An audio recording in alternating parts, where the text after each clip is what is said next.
Hello मेरे प्यारे साथियों, कैसे हो आप लोग। मैं उम्मीद करता हूँ कि आप लोग स्वस्थ होंगे, मस्त होंगे और आने वाले बोर्ड एग्जाम्स की तैयारी आप लोग बेहतर तरीके से कर रहे होंगे। दोस्तों, आज की इस वीडियो में मैं क्लास 10th बिहार बोर्ड 2026 में जो भी बच्चे एग्जाम्स देने वाले हैं उनके लिए टॉप 50 वीवीआई ऑब्जेक्टिव्स को लेकर के आया हूँ, जो आने वाले बोर्ड एग्जाम्स में 100% आने की संभावना है। तो यकीनन मैं कह सकता हूँ कि अगर आप यह वीडियो को पूरा देख लेते हैं, अगर आप ये 50 वीवीआई ऑब्जेक्टिव्स को लगा लेते हैं, तो आने वाले बोर्ड परीक्षा में जो ऑब्जेक्टिव्स क्वेश्चन रहेंगे उनको आप आसानी से बना पाएंगे। तो चलिए शुरू करते हैं। अगर वीडियो आपको अच्छा लगे तो एक लाइक कर दीजिएगा और इसी तरह की शानदार वीडियो के लिए हमारे चैनल को सब्सक्राइब कर दीजिएगा, ताकि आप अपनी तैयारी को और भी शानदार तरीके से कर पाए। तो चलिए शुरू करते हैं। तो दोस्तों, पहला क्वेश्चन हो जाएगा, विद्युत का अच्छा चालक है। दोस्तों, विद्युत का जो सबसे अच्छा चालक है वो चांदी हो जाएगा, मतलब ऑप्शन नंबर डी इसका सही जवाब है। दोस्तों, इस वीडियो के माध्यम से हम 50 क्वेश्चंस को करने वाले हैं। आप कमेंट में लिखिएगा आप कितना सही कर पाए, ठीक है। नेक्स्ट क्वेश्चन देख लेते हैं दोस्तों। क्वेश्चन नंबर 2 हमारा है कि दाढ़ी बनाने के लिए किस दर्पण का उपयोग किया जाता है। तो दाढ़ी बनाने के लिए जो दर्पण का उपयोग होता है दोस्तों, ये हो जाएगा अवतल। क्या हो जाएगा? अवतल। अवतल दर्पण का उपयोग हम लोग दाढ़ी बनाने के लिए करते हैं। तो इसका राइट आंसर ये हो जाएगा। नेक्स्ट क्वेश्चन पे चलते हैं। नेक्स्ट क्वेश्चन है दोस्तों हमारा कि क्वेश्चन नंबर 3, प्रकाश की किरणें गमन करती है। दोस्तों, प्रकाश की जो किरणें गमन करती है वो हमेशा सीधी रेखा में गमन करती है। इसका राइट आंसर ये हो जाएगा। आप लोग बहुत ही अच्छा से इन सब प्रश्नों को याद कीजिएगा, ठीक है। क्वेश्चन नंबर 4 है हमारा कि इंसुलिन की कमी के कारण रोग होता है। दोस्तों, इंसुलिन की कमी के कारण जो रोग होता है ये मधुमेह। क्या होता है? मधुमेह। इसका राइट आंसर भी हो जाएगा। नेक्स्ट क्वेश्चन को देख लेते हैं। नेक्स्ट क्वेश्चन है हमारा क्वेश्चन नंबर 5, विद्युत बल्ब का तंतु बना होता है। दोस्त, बल्ब का जो तंतु बना होता है वो टंगस्टन का, किस चीज का? टंगस्टन का। तो 5 नंबर का हमको सी आंसर हो जाएगा। 5 नंबर का आंसर क्या हो जाएगा दोस्तों? सी हो जाएगा, ठीक है। नेक्स्ट क्वेश्चन पे चलते हैं। नेक्स्ट क्वेश्चन हमारा क्वेश्चन नंबर 6 कि ग्लोबल वार्मिंग के लिए उत्तरदायी गैस है। दोस्तों, ग्लोबल वार्मिंग के लिए जो उत्तरदायी गैस होता है वो कार्बन डाइऑक्साइड होता है, मतलब ऑप्शन नंबर सी हो जाएगा। CO2। ऑप्शन नंबर सी इसका राइट आंसर है, ठीक है। नेक्स्ट क्वेश्चन है दोस्तों क्वेश्चन नंबर 7, लिटमस विलियन बैगनी रंजक होता है जो निम्न में से किससे निकाला जाता है। दोस्तों, लिटमस विलियन जो बैगनी रंजक का होता है वो निम्न में से किससे निकाला जाता है? तो ये निकाला जाता है लाइकेन से। ऑप्शन नंबर ए इसका राइट आंसर है। आप लोग याद कीजिएगा कि लिटमस विलियन बैगनी रंजक होता है जो निम्न में से किससे निकाला जाता है? तो लाइकेन से निकाला जाता है, ठीक है दोस्तों। आज का जो नेक्स्ट क्वेश्चन है क्वेश्चन नंबर 8, वो है किसी भी उदासीन विलियन का पीएच मान। दोस्तों, कभी भी एग्जाम में आ जाए कि उदासीन विलियन का पीएच मान होता है, तो उदासीन विलियन का जो पीएच मान होता है वो 7 होता है, मतलब ऑप्शन नंबर बी इसका राइट आंसर हो जाएगा, ठीक है दोस्तों। नेक्स्ट क्वेश्चन को देख लेते हैं। नेक्स्ट क्वेश्चन हमारा 9 क्वेश्चन कह रहा है कि बैंकिंग सोडा का रासायनिक सूत्र है। दोस्तों, बैंकिंग सोडा का जो रासायनिक सूत्र होता है वो NaHCO3 होता है। NaHCO3 होता है, ठीक है दोस्तों। इसका राइट आंसर ये हो जाएगा। चलिए नेक्स्ट क्वेश्चन पे हम लोग चलते हैं। Question number 10। क्वेश्चन नंबर 10 हमारा कह रहा है कि द्विखंडन होता है। ये बायोलॉजी का क्वेश्चन है दोस्तों। द्विखंडन होता है तो ये अमीबा में हो जाएगा। क्या हो जाएगा? अमीबा में, ठीक है दोस्तों। इसका right answer A. Question number हमारा 11 है कि फूल में नर प्रजनन अंग होता है। दोस्तों, फूल में नर प्रजनन अंग जो होता है वो हो जाएगा हमारा पुंकेसर। क्या हो जाएगा? पुंकेसर। इसका राइट आंसर ए हो जाएगा। क्या हो जाएगा? ए। नेक्स्ट क्वेश्चन पे चलते हैं। नेक्स्ट क्वेश्चन हमारा क्या है? अंडाणु निषेचित होता है। अंडाणु निषेचित होता है ये फैलोपियन नालिका से हो जाएगा। क्या हो जाएगा? फैलोपियन नालिका से। इसका राइट आंसर सी है। नेक्स्ट क्वेश्चन हम लोग देख लेते हैं। नेक्स्ट क्वेश्चन है, विद्युत चुंबक बनाने के लिए प्रायः किस पदार्थ के छड़ का उपयोग होता है। तो विद्युत चुंबक बनाने के लिए जो पदार्थ किस छड़ का उपयोग होता है, तो ये हो जाएगा दोस्तों नरम लोहा। क्या हो जाएगा आंसर? नरम लोहा। इसका राइट आंसर सी है। हम लोग नेक्स्ट क्वेश्चन को देख लेते हैं। नेक्स्ट क्वेश्चन है कि हमारे घरों में जो विद्युत आपूर्ति की जाती है वह, जो हमारे घरों में जो दोस्तों विद्युत की आपूर्ति की जाती है वह क्या है? तो 220 वोल्ट पर प्रत्यावर्ती धारा। क्या हो जाएगा? इसका राइट आंसर सी हो जाएगा, ठीक है दोस्तों। याद कीजिएगा। क्वेश्चन नंबर अगला हम लोग देख लेते हैं। Question number 15। क्वेश्चन नंबर 15 कह रहा है कि एक स्वस्थ आंख के लिए दूरबिंदु होता है। दोस्तों, एक स्वस्थ आंख के लिए जो दूरबिंदु होता है ये हो जाएगा अनंत। क्या हो जाएगा? अनंत। इसका सही आंसर डी है। नेक्स्ट क्वेश्चन हम लोग देख लेते हैं। Question number 16। इसमें कह रहा है कि विद्युत चुंबकीय प्रेरक की खोज किसने की थी। तो विद्युत चुंबकीय प्रेरक की जो खोज किया था वो फैराडे ने किया था। ऑप्शन नंबर ए इसका राइट आंसर है, ठीक है दोस्तों। नेक्स्ट क्वेश्चन हम लोग देख लेते हैं।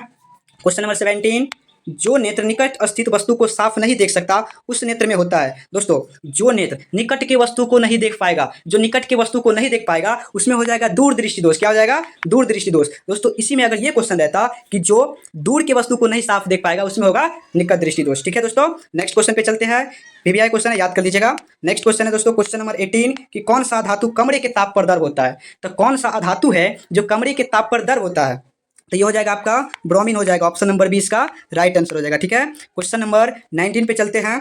क्वेश्चन नंबर 19 हमारा कह रहा है कि सीसा और टीन की मिश्र धातु को कहते हैं। तो सीसा और टीन के मिश्र धातु को कहते हैं, तो याद कीजिएगा ये सोल्डर कहलाएगा। क्या कहलाएगा? सीसा और टीन के मिश्र धातु क्या कहलाएगा? सोल्डर कहलाएगा। और इसका option number A right answer हो जाएगा। ठीक है, क्वेश्चन नंबर 20 पे चलते हैं कि कवक में पोषण की कौन सी विधि है? कवक में पोषण की कौन सी विधि है? तो ये हो जाएगा दोस्तों मृतजीवी। ऑप्शन नंबर बी इसका right answer. Option number B इसका राइट आंसर है। ठीक है, नेक्स्ट क्वेश्चन है हमारा 21 कि हरे पौधे कहलाते हैं। दोस्तों हरे पौधे कहलाते हैं उत्पादक या अपघटक, उपभोक्ता या आहार श्रृंखला। तो इसमें से ये कहला जाएगा उत्पादक। हरे पौधे क्या कहलाते हैं? उत्पादक। मतलब 21 का ए ऑप्शन राइट हो जाएगा। ठीक है, नेक्स्ट क्वेश्चन पे हम लोग चलते हैं। क्वेश्चन नंबर 22 प्रकृति में क्या है? प्रकृति में पृथ्वी पर ऊर्जा का मुख्य स्रोत है। तो प्रकृति में पृथ्वी पर ऊर्जा का जो मुख्य स्रोत हो जाएगा दोस्तों, ये हो जाएगा सूर्य। क्या हो जाएगा? सूर्य। इसका राइट आंसर बी हो जाएगा। ठीक है दोस्तों, नेक्स्ट क्वेश्चन पे हम लोग चलते हैं। नेक्स्ट क्वेश्चन है 23 कि भोजन का पचना किस प्रकार की अभिक्रिया है? दोस्तों भोजन का पचना किस प्रकार की अभिक्रिया है? तो ये हमारा हो जाएगा उपचयन। क्या हो जाएगा? उपचयन। आप लोग इन सभी प्रश्नों को अच्छी तरीका से याद कर लीजिएगा। ठीक है, नेक्स्ट क्वेश्चन है 24 निम्नलिखित में से कौन एक उभयलिंगी जंतु है? दोस्तों क्वेश्चन हमारा कह रहा है 24 कि निम्नलिखित में से कौन एक उभयलिंगी जंतु है? तो ये हो जाएगा केचुआ। क्या हो जाएगा? केचुआ। इसका जो राइट आंसर हो जाएगा ये ऑप्शन नंबर सी है। इसका right answer option number C है। नेक्स्ट क्वेश्चन हमारा 25 कि निम्नलिखित में से कौन एक भूमिगत जल का उदाहरण है? दोस्तों इसमें जो भूमिगत जल का उदाहरण हो जाएगा हमारा कुआं हो जाएगा। क्या हो जाएगा? कुआं। इसका राइट आंसर बी हो जाएगा। चलिए नेक्स्ट क्वेश्चन पे देख लेते हैं। नेक्स्ट क्वेश्चन है हमारा 26 की स्पेक्ट्रम प्राप्त करने के लिए किसका उपयोग होता है? स्पेक्ट्रम प्राप्त करने के लिए किसका उपयोग होता है? तो इसमें हो जाएगा प्रिज्म। क्या हो जाएगा? प्रिज्म। ठीक है दोस्तों, नेक्स्ट क्वेश्चन देख लेते हैं 27 कि प्रतिरोध का एसआई मात्रक। दोस्तों प्रतिरोध का एसआई मात्रक जो ये चार ऑप्शन में हो जाएंगे, ये ऊर्जा का एसआई मात्रक जूल होता है, विभवांतर का एसआई मात्रक वोल्ट होता है और विद्युत धारा का एसआई मात्रक एम्पियर होता है। लेकिन ये जो हो जाएगा ऑप्शन नंबर सी इसका राइट आंसर हो जाएगा। प्रतिरोध का एसआई मात्रक क्या होता है? ओम होता है। ठीक है दोस्तों, नेक्स्ट क्वेश्चन पे हम लोग चलते हैं। 28 नंबर कह रहा है कि परिपथ में विद्युत धारा की माप किससे की जाती है? तो परिपथ में जो विद्युत धारा की माप की जाती है दोस्तों वो ए मीटर से की जाती है। किससे की जाती है? ए मीटर से। आप लोग याद कर लीजिएगा। इसके बाद क्वेश्चन नंबर अगला है 29 कि दाढ़ी बनाने के लिए कौन सा दर्पण प्रयुक्त होता है? दोस्तों दाढ़ी बनाने के लिए कौन सा दर्पण प्रयुक्त होता है? तो ये हो जाएगा अवतल दर्पण। ऑप्शन नंबर बी इसका राइट आंसर है। Option number B. ठीक है, नेक्स्ट क्वेश्चन देख लेते हैं 30 कि संगमरमर का रासायनिक सूत्र क्या है? दोस्तों आप लोग पढ़े होंगे कि संगमरमर का रासायनिक सूत्र क्या है? तो CaCO3। क्या होता है? CaCO3। CaCO3। ठीक है दोस्तों, नेक्स्ट क्वेश्चन देख लेते हैं हम लोग। 31 जो है कह रहा है कि सरल सूक्ष्मदर्शी में किसका उपयोग होता है? तो दोस्तों सरल सूक्ष्मदर्शी में किसका उपयोग होता है? तो इसका जो राइट आंसर हो जाएगा ये हो जाएगा उत्तल लेंस। मतलब ऑप्शन नंबर डी इसका राइट आंसर है। ठीक है, नेक्स्ट क्वेश्चन देख लेते हैं हम लोग 32 कि वन संपदा का एक उदाहरण है। दोस्तों वन संपदा का जो एक उदाहरण है मिट्टी नहीं होगा, हाँ लकड़ी हो जाएगा। इसका क्या हो जाएगा? लकड़ी। 32 का बी आंसर सही है। 32 का बी आंसर सही है। आप लोग देख लीजिएगा कि वन संपदा का एक उदाहरण होगा तो लकड़ी हो जाएगा दोस्तों। ठीक है, नेक्स्ट क्वेश्चन पे हम लोग चलते हैं। नेक्स्ट क्वेश्चन है कि स्वपोषी पोषण के लिए आवश्यक है। स्वपोषी पोषण के लिए आवश्यक है। दोस्तों स्वपोषी पोषण के लिए CO2 भी आवश्यक है, क्लोरोफिल भी, सौर प्रकाश भी, इनमें से सभी। ऑप्शन नंबर डी इसका राइट आंसर हो जाएगा। ऑप्शन नंबर डी इसका राइट आंसर हो जाएगा। ठीक है दोस्तों, हम लोग नेक्स्ट क्वेश्चन पे चलते हैं। क्वेश्चन नंबर 34 खुला परिसंचन तंत्र किसमें पाया जाता है? दोस्तों खुला परिसंचन तंत्र किसमें पाया जाता है? तो इसका राइट आंसर जो होगा वो कॉकरोच में हो जाएगा। किसमें हो जाएगा? कॉकरोच में। यानी इसका राइट आंसर बी हो जाएगा। नेक्स्ट क्वेश्चन हम लोग देख लेते हैं। क्वेश्चन नंबर 35 क्या कह रहा है? यूरो सेकंड का संबंध है। दोस्तों यूरो सेकंड का जो संबंध है ये हो जाएगा वायु प्रदूषण से। काफी महत्वपूर्ण क्वेश्चन है, इसको आप लोग याद करके चलिएगा। ठीक है, 35 का ही हो जाएगा। ठीक है, नेक्स्ट क्वेश्चन पे हम लोग चलते हैं। नेक्स्ट क्वेश्चन है हमारा कि क्लोरोफिल वर्णक का रंग है। दोस्तों नेक्स्ट क्वेश्चन है हमारा कि क्लोरोफिल वर्णक का रंग है। तो क्लोरोफिल वर्णक का जो रंग होता है दोस्तों वो हरा होता है। आप लोग याद कीजिएगा कि क्लोरोफिल वर्णक का जो रंग होता है क्या होता है? हरा होता है। हम लोग नेक्स्ट क्वेश्चन पे चलते हैं। नेक्स्ट क्वेश्चन है लघु पतन के समय परिपथ में धारा का मान क्या होता है? दोस्तों लघु पतन के समय परिपथ में विद्युत धारा का मान क्या होगा? तो बहुत अधिक बढ़ जाता है। बहुत अधिक बढ़ जाता है। इसका राइट आंसर ए हो जाएगा। ठीक है दोस्तों, नेक्स्ट क्वेश्चन पे हम लोग चलते हैं। वेरी वेरी इंपॉर्टेंट क्वेश्चन है 38 प्रकाश के परावर्तन के कितने नियम है?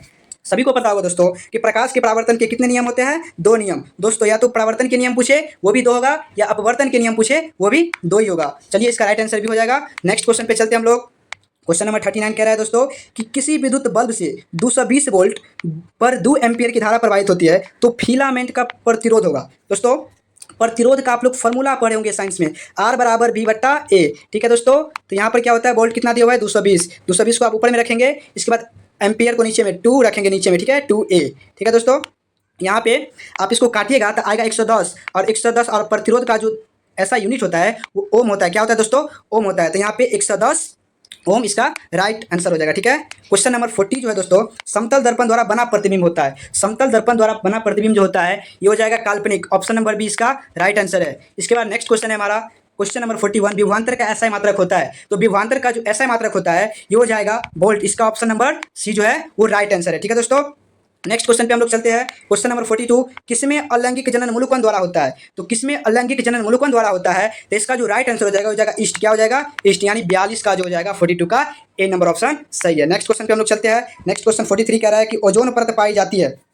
दोस्तों ओजोन परत जो पाई जाती है ये स्ट्रेटोस्फीयर में, किसमें पाया जाता है? स्ट्रेटोस्फीयर में, यानी 43 का ए राइट आंसर है। ठीक है, नेक्स्ट क्वेश्चन पे हम लोग चलते हैं। नेक्स्ट क्वेश्चन है हमारा 44 कि परागकोश में पाया जाता है। दोस्तों परागकोश में जो पाया जाता है वो परागकण पाया जाता है। क्या पाया जाता है? परागकण। 44 का बी आंसर राइट होगा।